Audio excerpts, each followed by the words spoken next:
study of animal behavior and welfare. My name is Alexandra Halland and I'm a professor at Animal Biosciences Department. And I'm talking to you in my capacity as program organizer. And today we are very delighted. We have a very special guest with us, Dr. Bart. And Dr. Bart graduated at Ghent University in the field of veterinary medicine.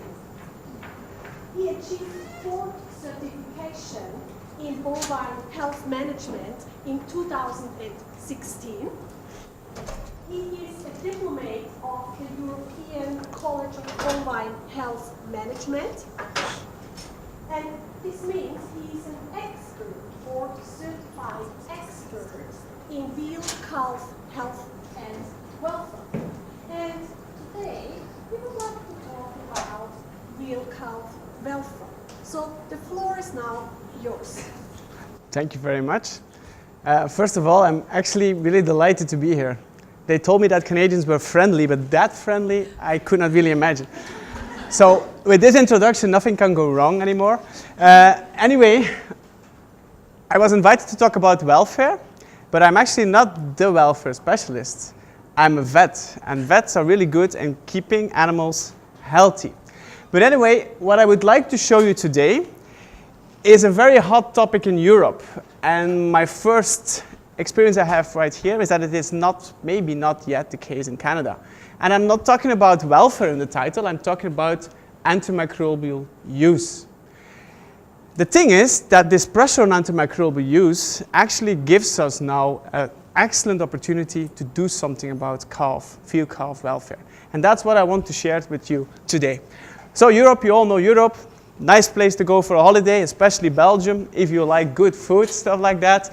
Anyway, we produce our food, and veal calves is part of it. And it's about 6 million calves a year.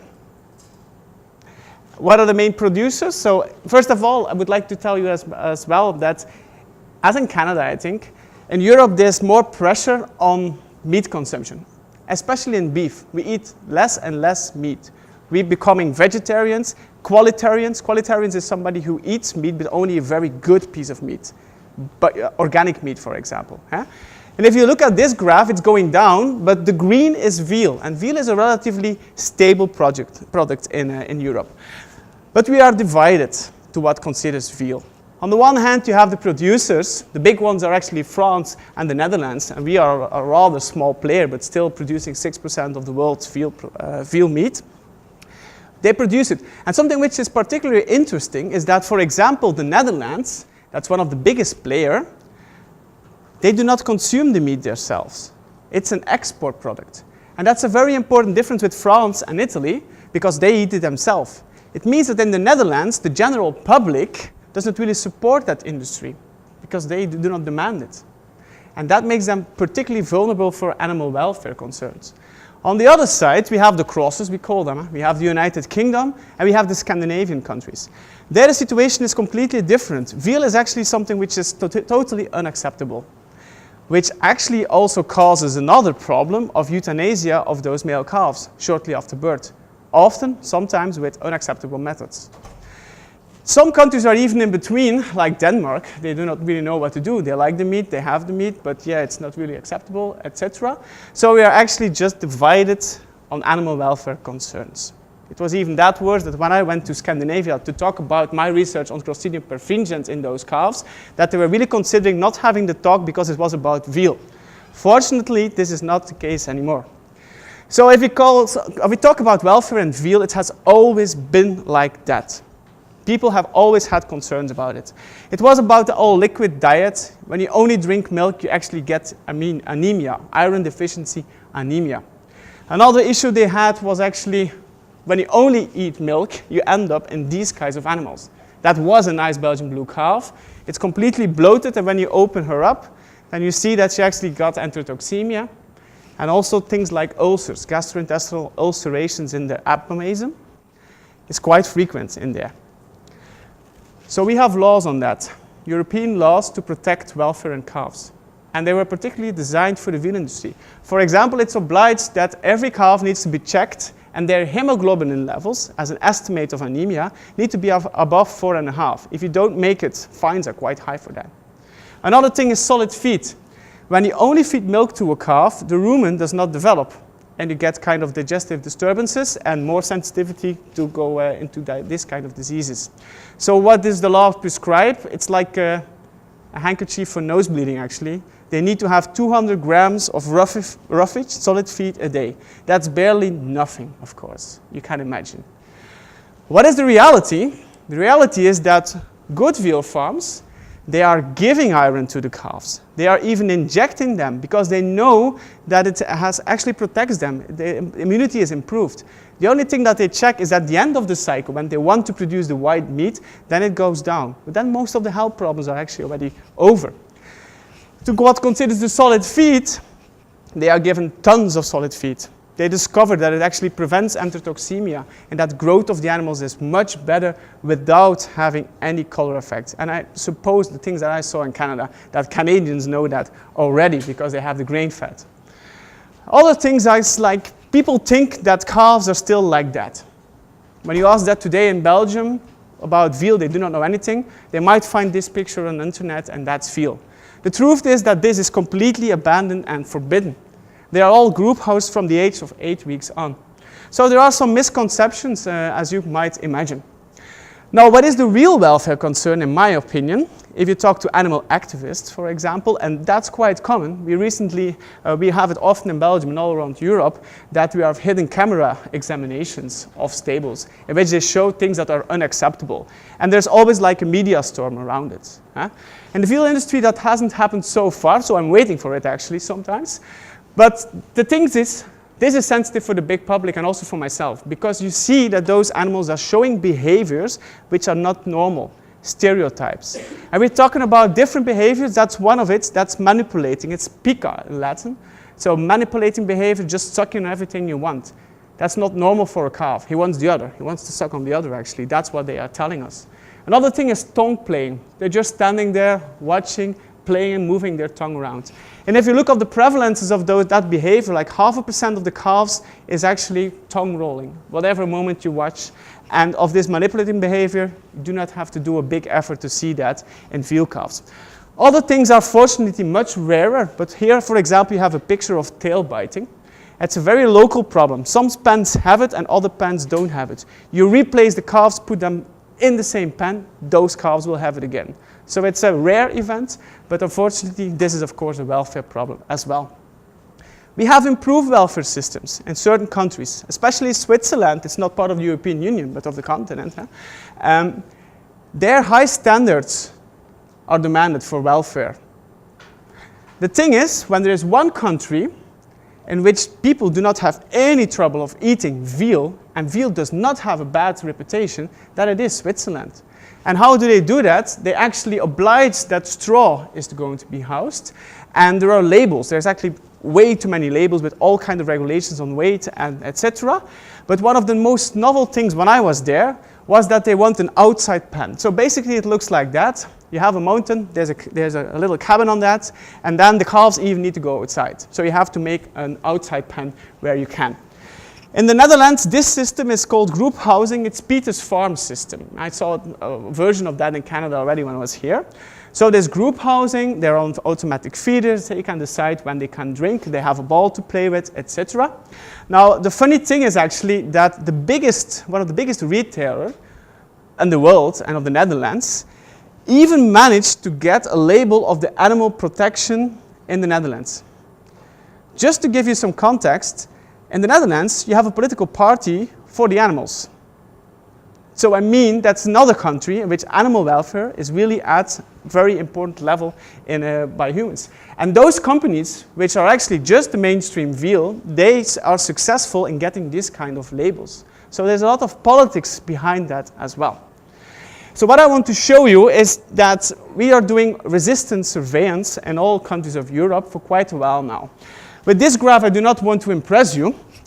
You just have to go to kindergarten, then you can understand it, because you see, this is not the same as those three. These are our beloved dairy cows, and the yellow means no resistance. This is E. coli. an intestinal bacteria, and those are actually resistant strains. So the more colors you see, the higher the resistance level is. So in dairy, we hardly have any resistance. In veal, in pigs, and in broilers, so in poultry, it's massive. So multi-resistance is just everywhere. And that was one of the problems, but still it was not good enough to start the crisis. But this actually did. This is methicillin-resistant Staphylococcus aureus. So you see, it's quite common in humans, but you have a livestock-associated strain as well. And you find that in farmers, you find that in calves, everywhere actually. And when we go to the farm, like this morning, Dave, thank you. So maybe we are again carriers, because we have 70% chance of becoming a transient carrier. Is it a big deal? Well, if you have a wound and you are an immunosuppressed person, you can die of it, of course. What can we do? We can wash our hands, we can use gloves, disinfectant with alcohol, or you can go swimming, not above, but with your head under the water so that the chlorine actually decontaminates your nose. Was it a big deal? Yes, but 2-3 years later we found out that those animal strains do not spread among humans and that hardly no humans died from it.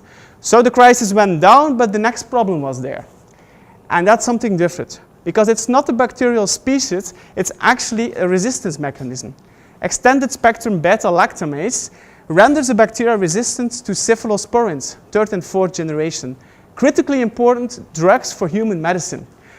This is a pandemia, actually. You find it everywhere in all systems, also in the dairy system. It's very associated with your use of cephalosporins. And also in the veal industry, this is the same evolution. 4% in 1998. In 2011, we have about 40% already. What I think is most threatening, actually, are the pathogens for the animals. So those are examples of Mannheimia, Pasteurella, 2 common respiratory pathogens. And it's an older study from our university that shows that in dairy and beef compared to veal, you don't have any multi-resistance in dairy or beef. Look at veal, and almost all strains are actually resistant in there. And it's even worse on particular problem herds. This is one of the nicest things that I could show you, that there is a link between using too much antimicrobials and resistance. It's at the national level, so they just looked in the countries which have that monitoring.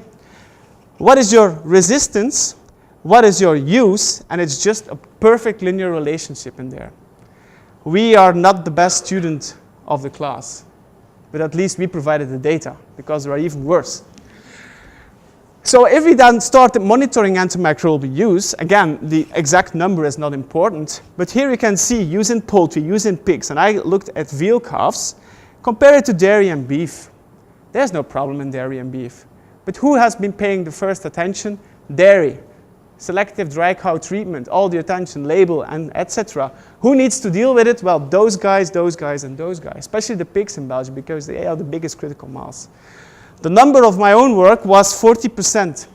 The calves received enough antimicrobials to be treated for 40% of their life. It never reached press, fortunately, actually. But we got attention. There was a little bit of more pressure on that industry, and it made antimicrobial use a top priority. It was a small snowball. Now it's really a gigantic snowman, actually. You cannot stop it. When the ball goes running, eventually you end up in the same situation. And what could the industry actually report, or what was the reply of the industry? We do not know nothing. As good as that industry is in the post-mortem phase, it's amazing. They were the pioneers in actually labels, food safety, tracing, etc. But in the living phase, they did not know anything. Yes, mortality, that's all that they had. So we knew this before the crisis, and we had started a project called Reveal to start monitoring what is going on in this industry. And I was very happy that we did this before this crisis started. Because in 2010, there was no way that I would still have access to these farms. They were all closing down. But we had the data, and of course we could advance. So what I would like to show you today is how this climate of reduction of antimicrobial use can also, for people who are worried about animal welfare, provide a massive amount of opportunities. So let us just approach it as the 5 freedoms for animals. You all should know them. You have classes on animal welfare. We do not have it yet in Ghent, but we will have it, I think. Anyway, I'm a vet, so I can talk to you about disease, and that's also my personal priority, because you can be as nicely housed as you will. When you're ill, and all the rest is redundant or secondary. So let's have a look on freedom from pain and disease.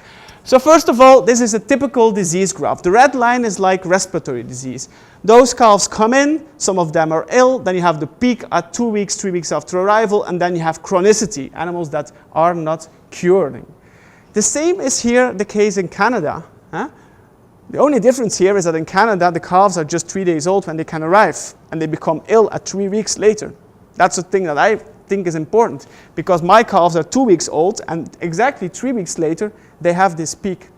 It's because of Mycoplasma bovis. That's a typical bacteria which is causing this chronic disease, and it needs 2 weeks to get around the stable. So it's actually the massive indication, of the big indication for all use. So if we can deal with this problem, we can deal with the problem of antimicrobial overuse. But the question is, how many animals are being affected? One of the big issues that I had was, first of all, detecting pneumonia in an animal is not that easy as it sounds. And the second thing is, when you're putting constant antibiotics on those animals, disease detection is even much more difficult. So the first figures we had was about 70% needing an individual injection.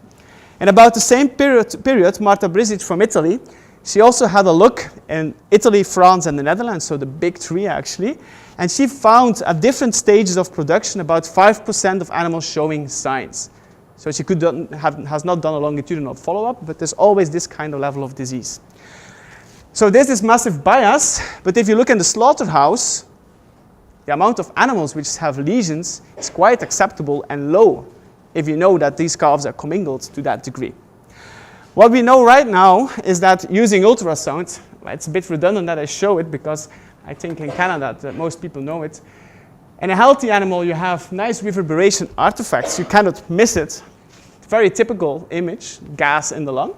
And if you have a look on the lungs of a diseased animal, you see the pleural line here, and you can watch way more deeper inside the lung. You have comet tail artifacts and nice consolidations. So this is actually catarrhal pneumonia. It's this lesion in the second intercostal room there. When you start using this technique, your eyes are opening. I call it a click moment. Why? If you do a herd health visit on a dairy farm, you need to convince people that they have a problem. They often say, oh, I don't have a problem with pneumonia. When you show this kind of lesions with your ultrasound, they suddenly realize that there is a problem. And if you then look at incidences that you find, you end up with 60% of the animals with massive lesions easily. So yes, we do underestimate this problem tremendously. I can ask you, who of the audience did once have a pneumonia? Nobody? One? How did you feel? Pretty terrible. Yeah. And what was the typical sign that you actually realized that you had pneumonia? You couldn't breathe and you were tired. From one day to another, you're just dead tired. It's suffering, and we do not see that those calves are actually doing that. So what's causing the BRD? We started just sampling at the outbreak. You have all pathogens there. Statistically, it's very easy to explain. And Mycoplasma was there, and the second one was bovine viral diarrhea virus. And when those two get together, they are a recipe for chronicity, chronic disease, non-responsive to antibiotics. So basically, we were giving lots of amounts of antibiotics for a pathogen that has a very poor chance to heal. So this is not the top champion Belgian blue calf, but when I tell you that he's 6 months old, has a chronic pneumonia, then I think the picture is quite obvious what Mycoplasma does. It also causes this typical otitis, so to the affected side it has a head tilt, and arthritis. Most of the time it's not really that swollen. They are lame, but they are in limited boxes, so you do not see the lameness. Just pay attention for that, and prognosis is really bad. So if you want to treat it, I think euthanasia in these kind of animals is really the best way to go. So how can we improve? That's actually a bit the question. So first of all, the important thing is, if we reduce disease, we eventually will reduce the need for antimicrobials. Human behavior is the main driver of antimicrobial use, unfortunately, not disease. So changing human behavior to reduce it is very important. As a vet, we can reduce the disease risk so that there really is no need to use them. How can we do that? We can actually assure that calves which go to those farms are in optimal health. That's one point. A second point is that we only have to give the antibiotics to the ones who need it. Because let's make things clear, we do not want to give one drop too much, but I think it would be terrible if you would not treat an animal which actually has that kind of pneumonia. Huh? Environmental risk factors that are causing a disease or causing immunosuppression, we should block them. That's of one side.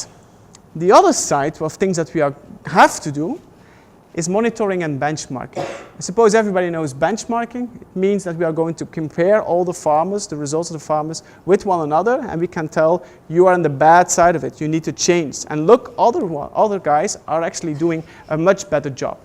But what do we need to benchmark and monitor? Well, for drug use, that's clear. In the Netherlands, there's a law about it that's official. In Belgium, it's going to be activated next year. They just want drug use data. Fine by me. But I'm worried that if you are not going to monitor mortality, that we might end up in situations that the drug use is low, but our mortality is going sky high. And that's also not what we want.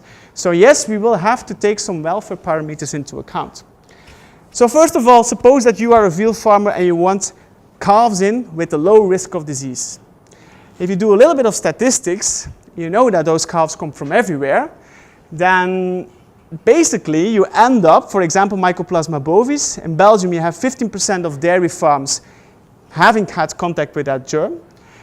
You buy 500 calves in a herd, simple calculation, you just have a 100% probability.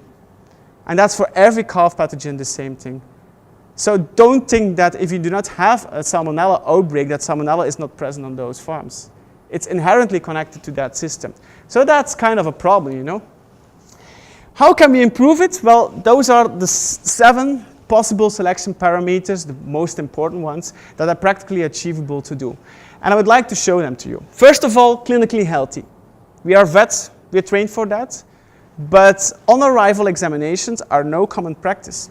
However, if you look, for example, a calf which has pneumonia upon arrival, he has a 2.6 times higher hazard to die.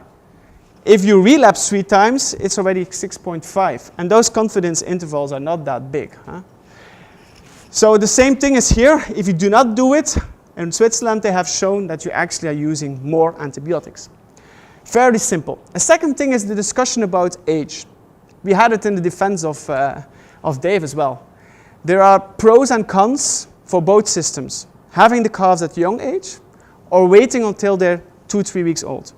When you can only sell a calf when they're older, you're obliged to take better care for them, otherwise you don't have a calf anymore to sell. That's one perspective. On the other hand, if you are not caring on a good way to that calf, the faster it is on a farm with somebody who does, the better for the calf. So you know the balance is somewhere lost, and it is, the truth will be in between. One of the most promising and practical parameters is actually body weight. So for calves entering at the age of 2-3 weeks, they showed nicely that those who weigh more than 51 kilos have a reduced risk for morbidity. And Dave showed that it was also the case for mortality. Actually, it would be much more logical if we could find a kind of a body condition score because it's more likely that that will be linked with survival. But for now, body weight is actually doing just fine. Mortality monitoring was the only thing that the integrators, so the bosses of the veal industry, what they were actually doing. Fairly simple, they looked, those calves come from that herd, 3 out of 5 died, I'm never going to buy calves from you again. Very achievable to them, and it worked because they did efforts to improve the health at the herds of origin. And then about bovine viral diarrhea virus. I do not know what the prevalence is in Canada, but anyway, a veal calf story is quite simple. You have it everywhere. This is serology. So we had a look. This is the complete cycle, how many animals that are seroconverting. So BVD is red. 50% of them did have contact with that virus somewhere in their life at the veal farm. The other 50% had maternal immunity, so they had contact or were vaccinated at the farm. And it's typical that it's not only happening in the first 6 weeks with the high disease incidences, but it keeps on going on. That's because those PI animals are always there, and when your maternal immunity is gone, you get into contact with the virus. In Belgium, we were lucky a bit, or the veal industry was lucky, that a national program was initiated to get rid of BVD. So in that veal industry, upon arrival, there's 2.5% of them having the virus, and 0.6% is persistently infected, so they are constantly spreading the virus. All calves need to be checked now by ear notching, so the biopsy is taken from the ear, and with an ELISA test, they get a test. When you're positive, you can no longer actually leave the farm. So they have to euthanize it or raise it themselves. So, but what can we expect actually? Well, we see that we had a drop of about 0.6% because every PI animal will or die or show chronicity. That was really nicely how we could see that in the veal industry. So that's well a little bit of a lucky factor, I think. The unlucky factor is Mycoplasma bovis. I know in feedlots that people say that it's not the primary pathogen and you should not really worry about it, but the story is completely different in young animals. There are several immunological reasons, but I will spare you them, why those young calves cannot cope with this pathogen, and they can't. The consequences are dramatically, the younger they are when they are affected, the worse the consequences are. So if you look on the dairy industry, we recently did a prevalence study on a random sample. Well, 7% of bulk milk tank samples were positive, having the antigen in there with PCR. And another 15%, 70% had antibodies, so they had been infected. So it means that about 1 out of 4 Belgian herds actually had contact with Mycoplasma. I don't know about Canada. Your herds tend to be a little bit more distant one from another, and that might help. We have a very intensive contact structure. But this is really worrisome because also in my dairy work, I see tons of problems with this pathogen. And when you have antibodies, for example, for Mycoplasma bovis upon arrival, you have 3.5 times higher risk to develop the disease. Another thing is failure of passive transfer. You know that colostrum is life-saving for those animals. And it's the same for veal calves. Now, here in Canada, they're just 1 week old, so you can use the normal tests.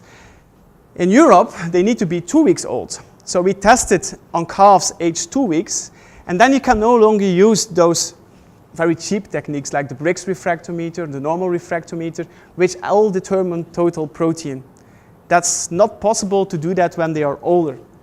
You have to use a technique which actually determines immunoglobulins themselves, like the RID, the rapid immunodiffusion detection, the radial immunodiffusion detection, or electrophoresis. That might be an alternative. When you do that, you see that in our case, the optimal cutoff was 7.5 grams a liter. So calves who are above that, all of them are healthy upon arrival, and 15 to 18 days later, 30% of them has become ill. But from the calves who are beneath that cutoff, double is ill. 60% already developed pneumonia in just 15 days' time. So that's pretty bad. You can go even further. If you have a look on what antibodies do those calves have, then you find kind of interesting relationships. You find that, for example, coronavirus, the same relation.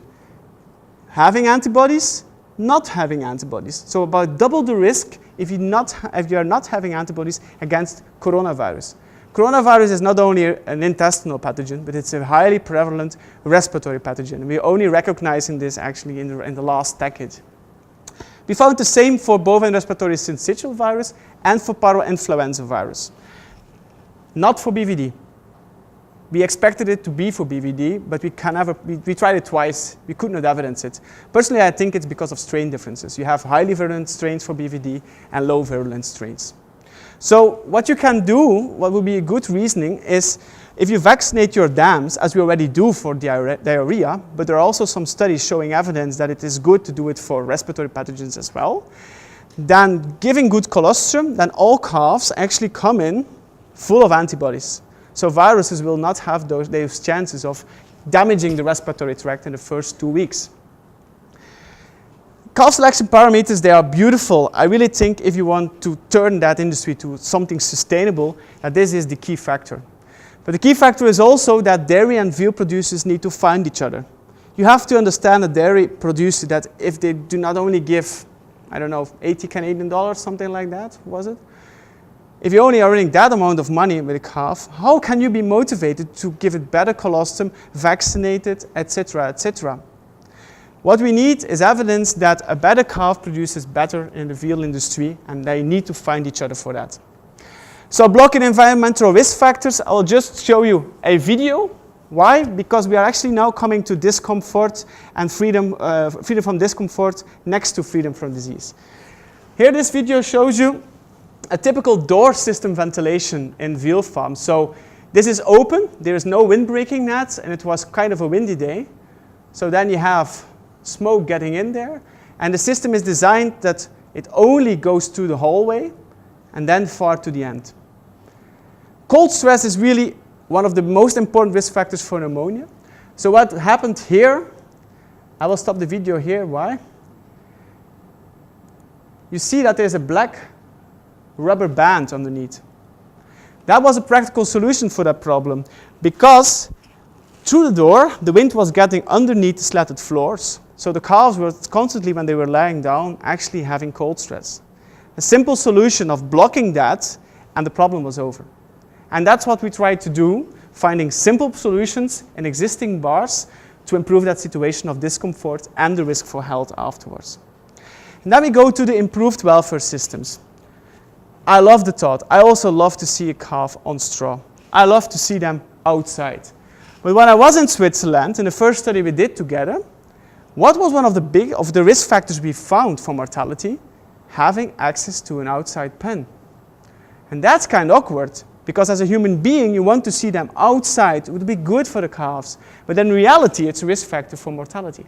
Now, what is the reason? Those Swiss mountains, they are not that big. I think Canadians are bigger.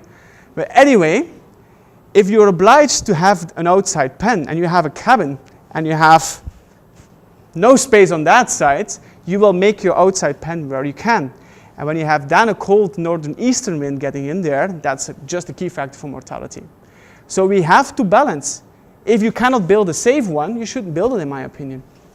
The other thing is this group housing. Perfect. They socialize, they are happy, they're group animals. They have automatic feeders. But if there's something what we already know from automatic feeders is that they are just a giant risk factor for respiratory diseases. Now, personally, I'm not convinced that it has to do with the nipple and with the machine. I think it has also to do with the way we're using them, because they're made for 10 animals. We put 50 on them. They are made all in, all out. We make a continuous filling system in those calves.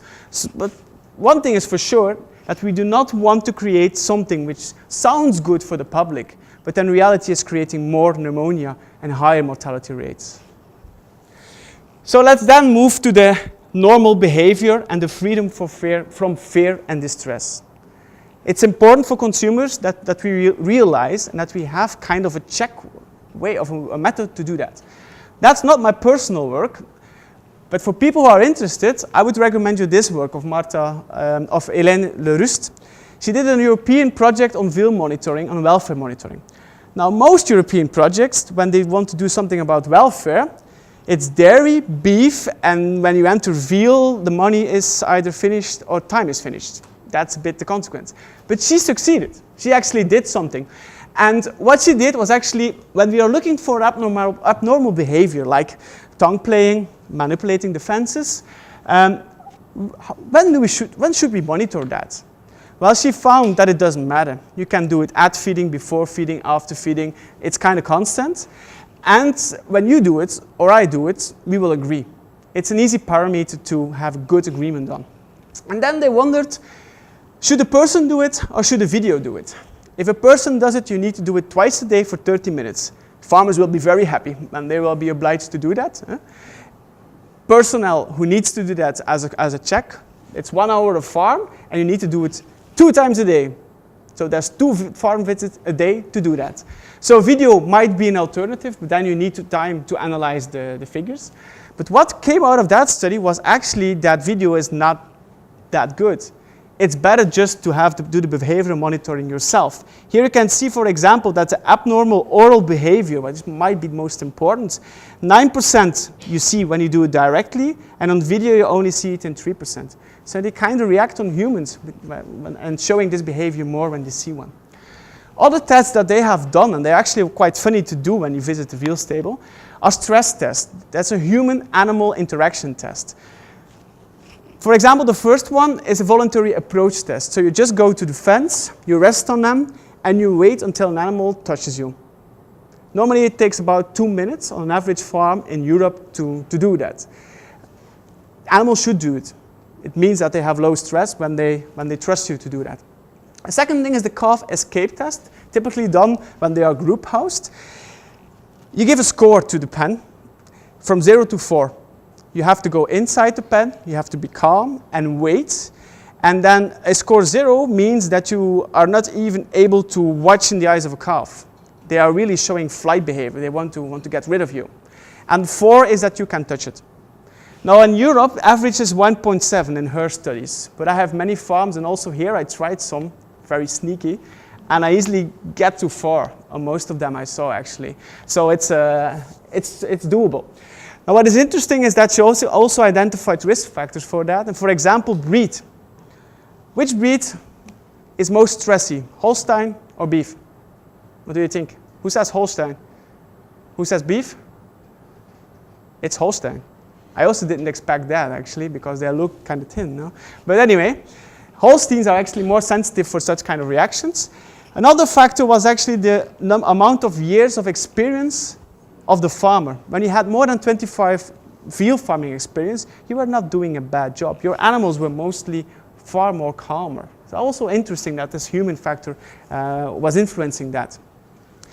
Animals could be less touched in autumn and in winter. The simple explanation is that in winter and autumn they have pneumonia. And they don't care about you standing there on their fence when they're that ill. That's simple as that. And there were also other risk factors which were linked with that. So if you're interested, got the thesis even in PDF with me. So this is just an image to try to get inside your mind what a calf must be thinking. After 8 hours of transport, all commingled, the gates go open, then you have to go down into a hall like that, and you're commingled with hundreds of other calves. I think I would be kind of stressing myself as well. Huh? But the thing is, how are we going to objectively deal with that? How can we monitor whether it's really stressy? So I'm just suggesting some things. Yeah, those behavioral tests, fine in the stable, but can you try to do an approach test when the animals are just sniffing each other, what is happening? I think it's impossible to do it there. Other things are cortisol, and that's quite interesting. If you look at cortisol levels, we're now exploring that a little bit, you see quite a lot of variation in how they can cope it. And it's also the same in humans. You have the high copers and low copers, so people who are easily high in cortisol and others who are not high in that.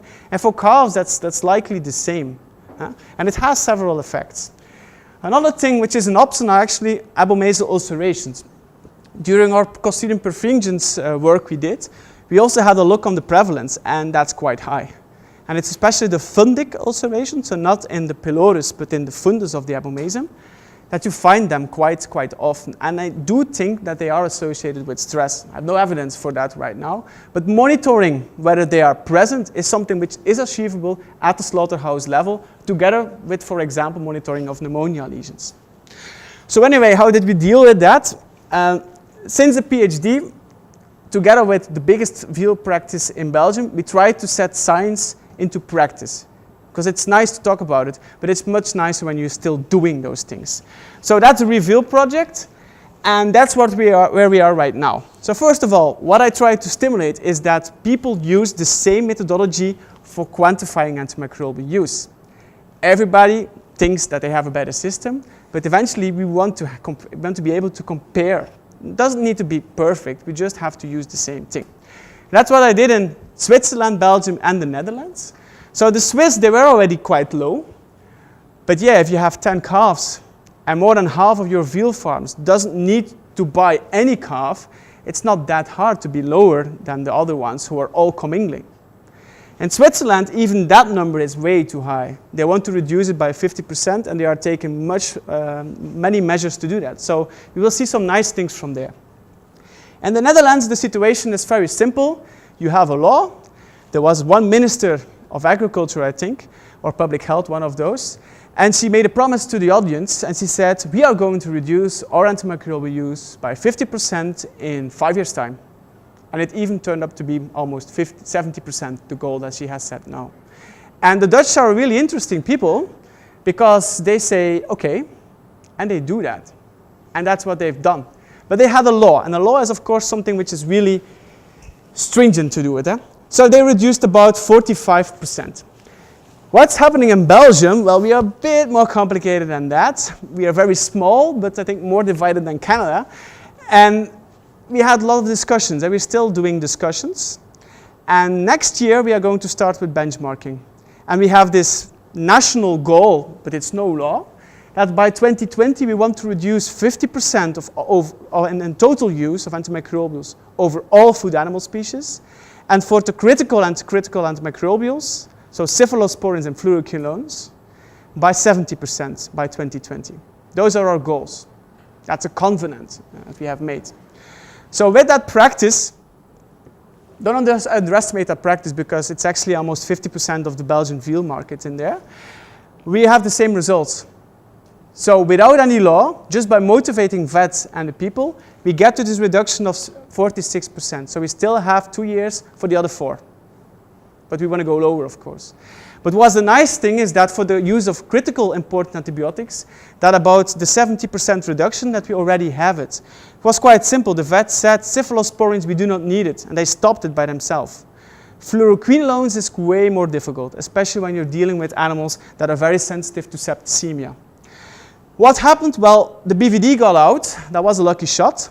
But the most important thing we did was actually realizing that Mycoplasma bovis is a dominant pathogen.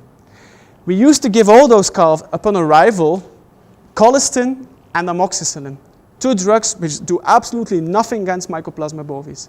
What are we doing right now? From arrival on, we use drugs against that bacteria.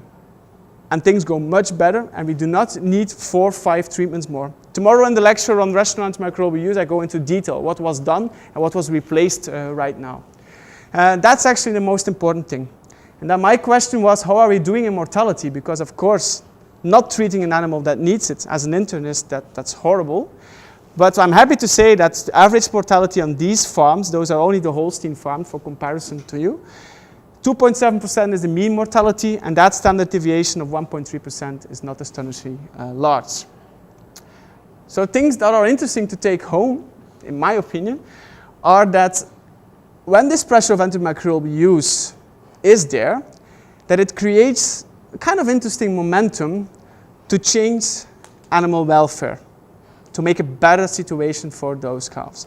Because don't be mistaken, it's at the highest level of the European Union, and their advice is simple. Systems which are unable to produce without antimicrobials will need to be retaught and eventually abandoned. So there's quite some pressure on this industry to change. The second point is, as a vet, you're prone to making animals better, to have less disease. That's actually what you want to do as first. Be happy, because there's still loads and loads of work to do that, just to make sure that they do not get ill. Prevention, that's what we would like to have. And if we need to treat, the right drugs, the right treatment, that no animal is left untreated. We are lucky that those risk factors for disease, that they are overlapping with many things like freedom of discomfort. Think of the cold stress example, And if we are thinking about systems of improved welfare, that's a personal opinion, I think that we should be really careful on what is real welfare, because it might look good and might make them happy, but when it exposes them to a risk factor for disease, we're way far from home again. So we have to stay attentive to that. And finally, monitoring and transparency are key. Why should you always, as an industry, react when the issue is there, when you can be proactive with all this information that is already available? So I'd love to see this blind cow in these kind of industries changing in a completely transparent calf. Then we will advance. So thank you very much for your attention. If you have questions, I'd be happy to answer.